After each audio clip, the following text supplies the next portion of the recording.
Hello and नमस्कार। मैं शैलेश अलंकार स्वागत करता हूँ आप सभी का इस खास सेगमेंट में। बात करेंगे मौलिक अधिकारों के बारे में, यानी मौलिक अधिकार। एक मिनट। मौलिक अधिकार के बारे में यानी फंडामेंटल राइट्स के बारे में। मौलिक अधिकार और मानवाधिकार में अंतर है। मौलिक और मानवाधिकार क्या क्या क्यों अलग है, क्या ये शब्द हैं, ये आज के सेगमेंट में हम लोग देखेंगे। बात करें मौलिक अधिकार का अन्य नाम, तो अन्य नाम है मूलभूत अधिकार। मौलिक अधिकार को मूलभूत अधिकार भी कह सकते हैं, या महाधिकार पत्र के नाम से संबोधित करें, या यूं कहें प्राकृतिक अधिकार, या नैसर्गिक अधिकार, या मूल अधिकार, जो कि हम लोग मौलिक अधिकार के नाम से जानते हैं। और इंग्लिश में से फंडामेंटल राइट्स कहते हैं, यानी ढेर सारे अधिकार हैं इसलिए वो राइट्स लिखा हुआ है।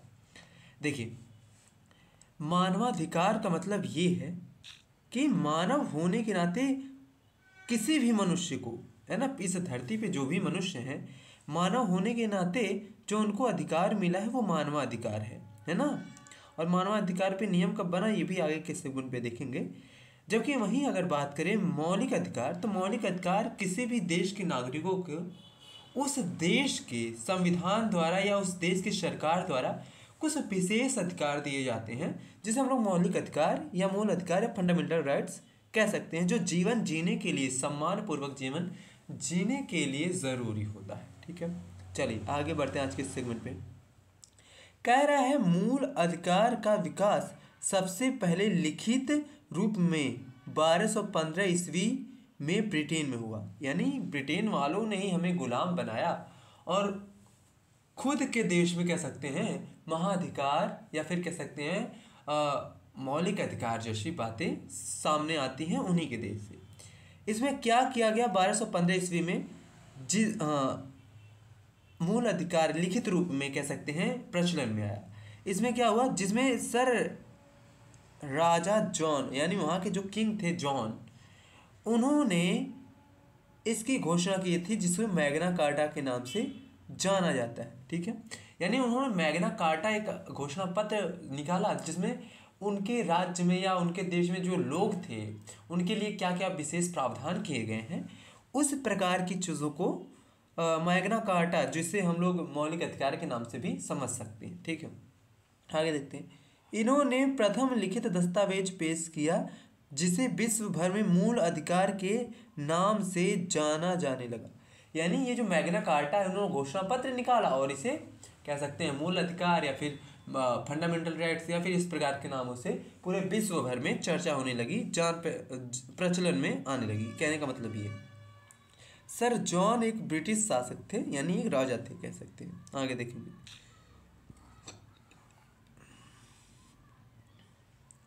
कह रहा है एक बार, हाँ एक चीज़ और है यहाँ पे, कह रहा है कि एक बार ब्रिटेन ने दोबारा, यानी ब्रिटेन की सरकार ने दोबारा 1689 ईस्वी में एक बिल पेश किया, जो बिल था बिल ऑफ राइट के नाम से जाना जाता था। यानी वो बिल दोबारा जो पेश किया, जैसे कि पहला जो था मैग्ना कार्टा वहाँ के राजा के द्वारा 1215 ईस्वी में घोषित किया गया, उसी प्रकार कह सकते हैं 1689 ईस्वी में एक वहाँ के लोगों के लिए, वहाँ के नागरिकों के लिए मूल अधिकार जैसी बातों को सामने रखने के लिए, या फिर कह सकते हैं अपडेट करते हुए बिल ऑफ राइट का एक कह सकते हैं कि खाका तैयार किया, एक बिल लॉन्च किया कह सकते हैं इस प्रकार से। उसमें क्या यहाँ पर देखेंगे और लिखा हुआ है कि अपने मूल अधिकार की मांग सबसे पहले फ्रांस के लोगों ने किया। देखिए, लिखित रूप में ब्रिटेन ने दिया, लेकिन मांग यानी मांगना पड़ रहा उन्हें मौलिक अधिकार, इसकी मांग फ्रांस की क्रांति में 1789 ईस्वी के दौरान देखा गया या किया गया। यानी फ्रांस के लोगों ने सबसे पहले मौलिक अधिकार की मांग किया, यानी उनके लिए मूलभूत अधिकार जो है इस चीज़ का उन्होंने डिमांड किया। कब? ये जो फ्रांस की क्रांति 1789 ईस्वी के दौरान हुई, उसमें उन्होंने, वहाँ के नागरिकों ने मांग किया। और जबकि आप एक चीज़ देखेंगे, अमेरिका, पूरे विश्व भर में जो यूएसए है यानी अमेरिका है, उसका संविधान सबसे पहले लिखित रूप में लागू हुआ 1789 ईस्वी में। लेकिन याद रहे 1789 ईस्वी में वो लागू हुआ, लेकिन इस संविधान में कह सकते हैं मौलिक अधिकार का कोई उल्लेख नहीं था, जिसे जोड़ा गया 1791 ईस्वी में। यानी 1791 ईस्वी में मौलिक अधिकार अमेरिका की सरकार ने जोड़ा वहाँ के संविधान में। ठीक है, आगे देखेंगे।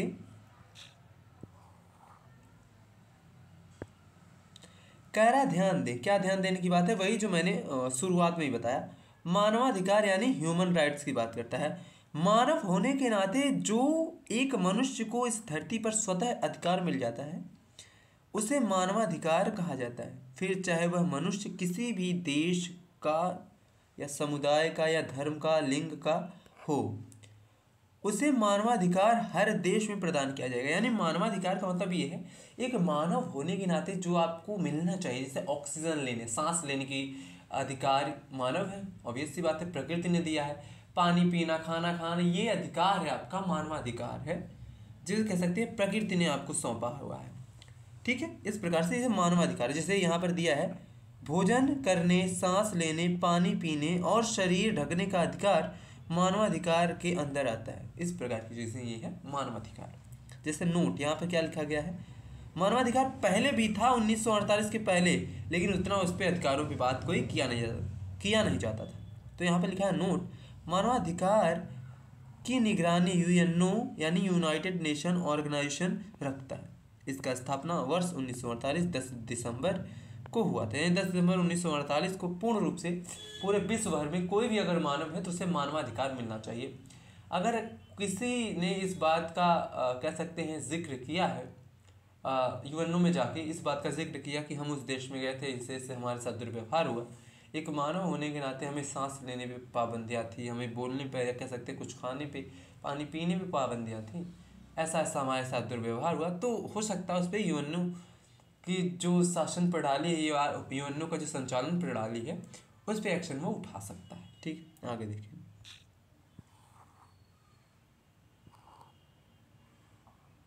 अब हम बात करेंगे अधिकार यानी मौलिक अधिकार के बारे में। हमारे देश की बात कर रहे हैं। अधिकार 4 प्रकार के हो सकते हैं। ठीक है, जैसे इसको भी देख लेते हैं, फिर मौलिक अधिकार देखते हैं। अधिकार 4 प्रकार के हो सकते हैं, जैसे मानवाधिकार पहला 10 दिसंबर 1948 को यूएनओ द्वारा संचालित। ठीक है, ये पहला अधिकार। दूसरा देखेंगे,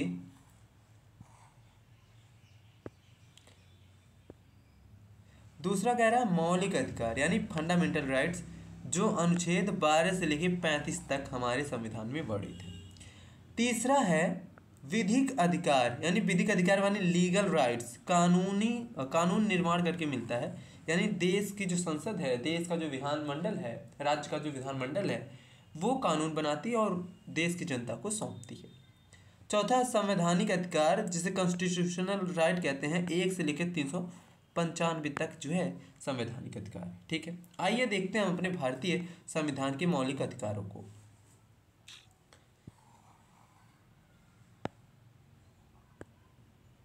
कह रहा मौलिक अधिकार क्या होता है, किसी भी देश में सम्मान पूर्वक जीवन जीने के लिए मिले संवैधानिक अधिकारों को उस देश के नागरिकों का मौलिक अधिकार कहा जाता है या कहलाता है। यानी किसी भी देश में अगर कोई लोग रह रहे हैं, जो नागरिक रह रहे हैं, उनको संवैधानिक रूप से अधिकार मिल जाए, यानी संविधान में उनके अधिकारों का उल्लेख कर दिया जाए, और वो उल्लेख जो उनके जीवन को कह सकते हैं समारे सम्मान पूर्वक तरीके से जीवन जीने का अधिकार दे, उसे हम लोग मौलिक अधिकार कह सकते हैं। ठीक है, आगे देखते हैं।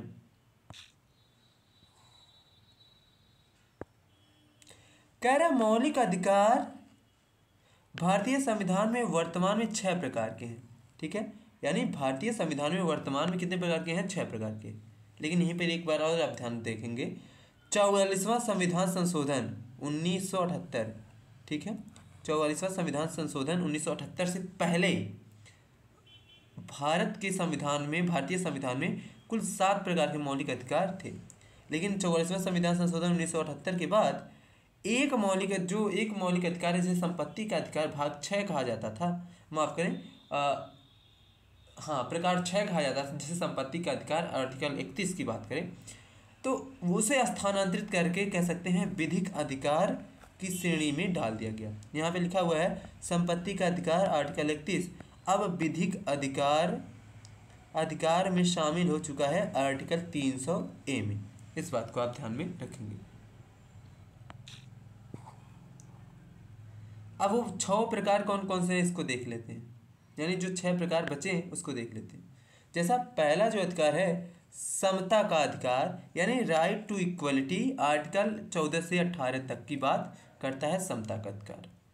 दूसरा है स्वतंत्रता का अधिकार, जो बात करता है राइट टू फ्रीडम की बात करता है, ये आर्टिकल 19 से लेके 22 तक की बात करता है। तीसरा है शोषण के विरुद्ध अधिकार, राइट अगेंस्ट ऑफ एक्सप्लॉयटेशन, जो आर्टिकल 23-24 है। ठीक है, वही बात करें चौथा धार्मिक स्वतंत्रता का अधिकार, right to freedom of religious, ये आर्टिकल 25 से 28 तक है। ठीक है, आगे देखेंगे।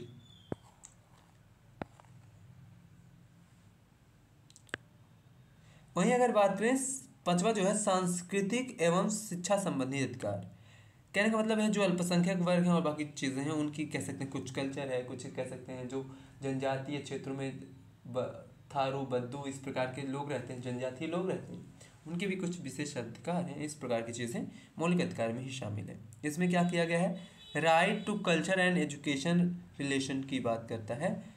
यहाँ पर आर्टिकल 29 और जो 30 है वो शिक्षा एवं सांस्कृतिक संबंधी अधिकार से रूबरू कराता है। भाग 6 को देखें, मतलब प्रकार 6 को देखेंगे तो संवैधानिक उपचारों का अधिकार, इसे भीमराव अंबेडकर जी ने, यानी जो आर्टिकल 32 है, भीमराव अंबेडकर जी ने इसे सोल ऑफ कॉन्स्टिट्यूशन कहा, सोल ऑफ कॉन्स्टिट्यूशन, कॉन्स्टिट्यूशन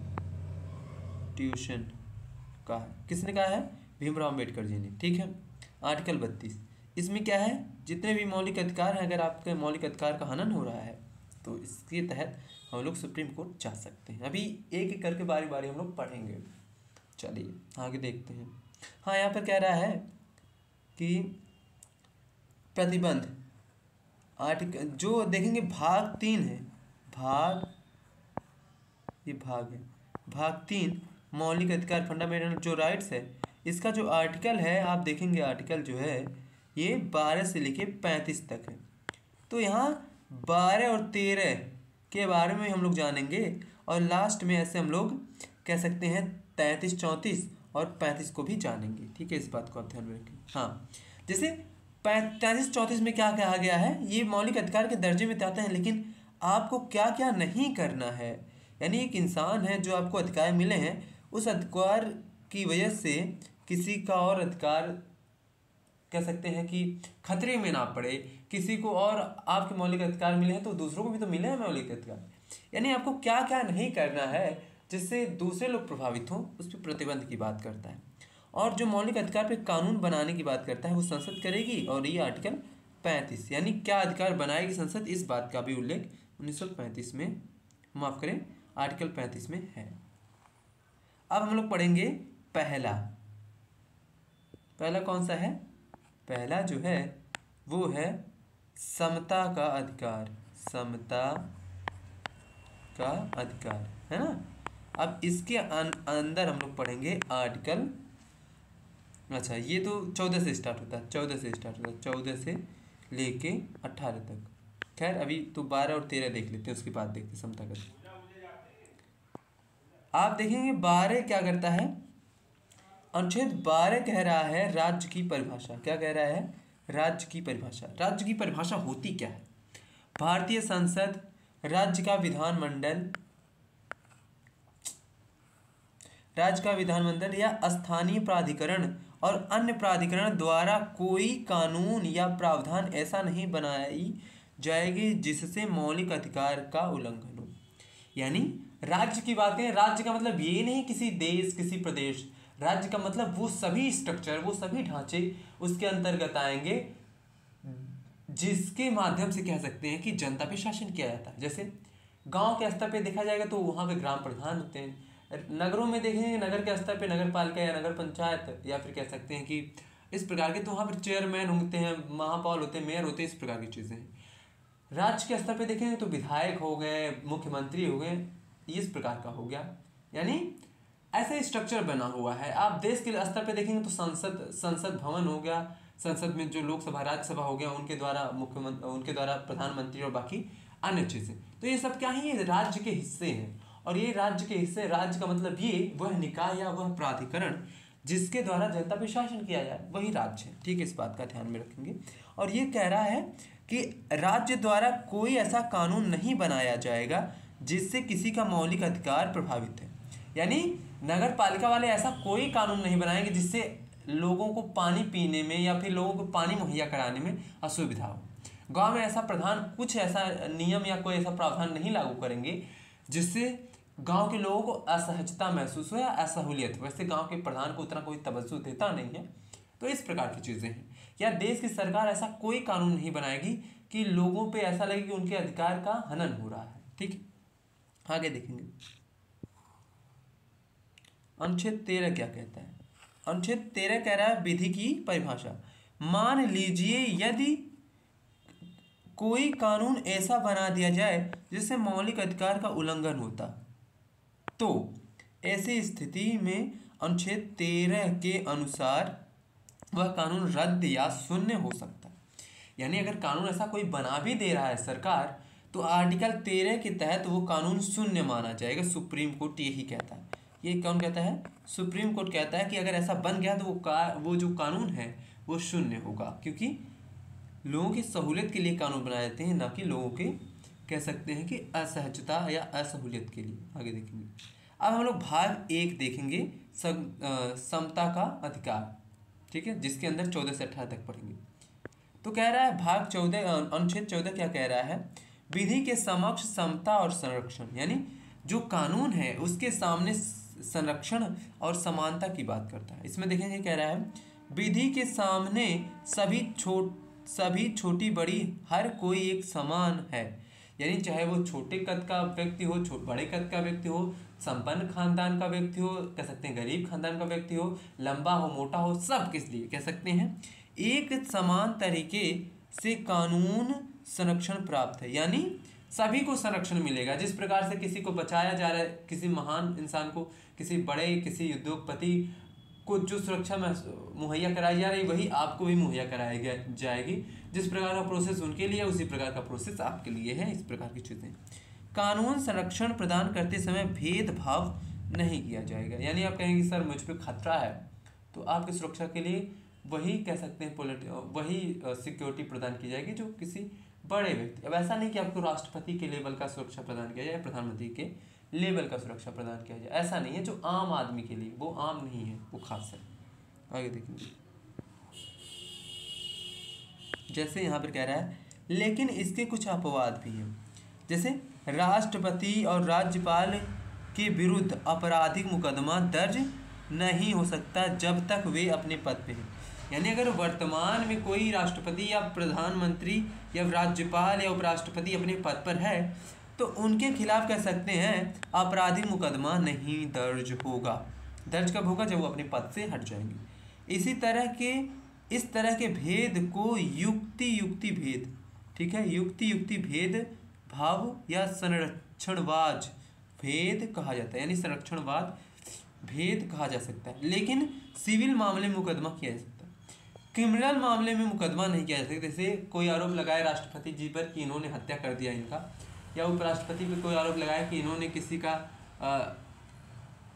गाली गलौज किया या किसी को साथ इस प्रकार से दुर्व्यवहार किया, किसी को मारा पीटा है, तो वो आपराधिक मामले उन पे दर्ज नहीं होंगे। दर्ज कब होगा? जब वो अपने पद से हटेंगे। लेकिन हाँ, मुकदमा सिविल मुकदमा जैसे खेत से बंटवारे को लेकर हो गया, डिवोर्स के लेकर हो गया, बच्चे की कस्टडी को लेकर हो गया, ये सिविल मामले में आएंगे, जिसका कह सकते हैं ये केस या मुकदमा फाइल किया जा सकता है सुप्रीम कोर्ट या कोर्ट में। यहीं अगर आप देखेंगे कह रहा है जज, राज्यपाल, उपराष्ट्रपति, MP, MLA, MLC, राजनयिक, राजदूत। राजनयिक राजदूत का मतलब ये जो विदेशी लोग रहते हैं भारत में, जैसे एम्बेसी में रहते हैं ना राजदूत, उनकी बात हो रही है, एम्बेसडर की बात हो रही है। ये सभी अनुच्छेद 14 के बाहर आते हैं। यानी अगर कोई राजनयिक हमारे देश के भीतर कोई आपराधिक गतिविधि कर दे रहा है, तो उसे यहाँ पे सज़ा नहीं मिलेगी। हाँ, ये हमारे देश में है, बाकी देशों में तो भाई वहीं की सज़ा दी जाती है। उसको उसके देश के अनुसार सज़ा प्रदान की जाएगी। क्या पता वो उस देश में जाए और कोई सज़ा ही ना मिले, इस बात का देखिए। अगला है अनुच्छेद 15। अनुच्छेद 15 कहता है भेदभाव का अंत। ठीक है, भेदभाव का अंत यानी डिस्क्रिमिनेशन की अंत की बात करता है। इसमें देखें कई सब क्लॉज हैं, जैसे अनुच्छेद 15A। 15A के तहत कहा जाता है कि राज्य जाति, धर्म, लिंग, नस्ल, वंश, ये वंश होना चाहिए, वंश, जन्म स्थान के आधार पर भेदभाव नहीं करेगा। राज्य ये नहीं कहेगा, राज्य क्या होता है मैंने ये बात बताया आपको। राज्य ऐसा नहीं कह सकता कि तुम नागालैंड में पैदा हुए तो तुम्हें भाई सुरक्षा नहीं मिलेगी, या राज्य ऐसा नहीं कह सकता कि तुम नागालैंड में पैदा हुए तो तुम्हें नौकरी नहीं मिलेगी, या राज्य ऐसा नहीं कह सकता कि तुम्हारा तमिलनाडु में जन्म है तो तुम्हें इस प्रकार की चीज़ें, या ऐसा नहीं कह सकता कि तुम इस वंश के हो तो तुम्हें नौकरी नहीं मिलेगी। ऐसा कुछ नहीं है। हाँ, आरक्षण की बात बिल्कुल आगे लिखी गई है, वो क्यों लिखा गया है इसके बारे में भी बात करेंगे। अनुच्छेद 15B की बात करें तो सार्वजनिक भोजनालय, स्नान घर, पूजा घरों आदि का उपभोग करने से नहीं रोका जाएगा। यानी अगर कोई गरीब दबे कुचले वर्ग का भी मंदिर में जा रहा है तो ऐसा नहीं कहेंगे कि तुम मंदिर में घुस नहीं सकते हो। लेकिन मुझे ऐसा लगता है कि ये सिर्फ कहने के लिए है। आज भी ऐसे कई मंदिर, ऐसे कई जगह हैं जहाँ गरीब और बाकी दूसरे संप्रदाय के लोग नहीं जा पाते हैं, उनकी मनाही होती है। कह सकते हैं जो स्वर्ण वर्ग के, स्वर्ण समुदाय के लोग हैं, जैसे अब उनका नाम लेना यहाँ उचित नहीं है, स्वर्ण वर्ग के लोग हैं, उनकी वजह से कह सकते हैं कि एक भेदभाव, एक हवा बनाया हुआ है कि आप अगर वहाँ पे आते हैं तो आपको मारा जाएगा, पीटा जाएगा, इस प्रकार की चीज़ें हैं। खैर वो अलग बात है। अब यहाँ पर दिया गया है आरक्षण, आखिर दिया क्यों गया है? देखिए, आरक्षण की बात ये है कि राज्य का ये कर्तव्य है, अगर किसी देश में कोई दो समुदाय या देश के लोग का स्तर आपस में बराबर नहीं है तो राज्य का यह जिम्मेदारी बनता है कि उनके स्तरों को एक समान यानी एक धारा में लाने की कोशिश होगी। इसीलिए कह सकते हैं कि आरक्षण की व्यवस्था की गई है। हालांकि आरक्षण समय के साथ उसमें इम्प्रूवमेंट की ज़रूरत है, हम ये नहीं कह रहे हैं ख़त्म कर दीजिए, लेकिन इम्प्रूवमेंट करने की ज़रूरत है। आरक्षण क्यों लाया गया? आरक्षण लाया गया मुख्य धारा में गरीब दबे कुचले लोगों को लाने के लिए। अब जो आ गए हैं मुख्य धारा में उनको भी आरक्षण मिल रहा है, तो ऐसा है कि उन्हें एडिट यानी संशोधन करके जो मुख्य धारा में आ गए उन्हें आरक्षण ना मिले, इस प्रकार की बातें होनी चाहिए। चलो कोई बात नहीं। आरक्षण की बात करें तो शिक्षा में आरक्षण और नौकरी में आरक्षण, दो जगह आरक्षण मिलता है। अनुच्छेद 15(4) और अनुच्छेद 15(6) ये क्या करता है? शिक्षा में अनुच्छेद आरक्षण देता है, जबकि 16(4) और 16(6) कह सकते हैं नौकरी में आरक्षण देता है। ठीक, अब आरक्षण से आगे कल के सेगमेंट में देखेंगे। फिलहाल आज के सेगमेंट में बस इतना ही, मिलते हैं कल, तब तक के लिए पढ़ते रहिए, बढ़ते रहिए। नमस्कार।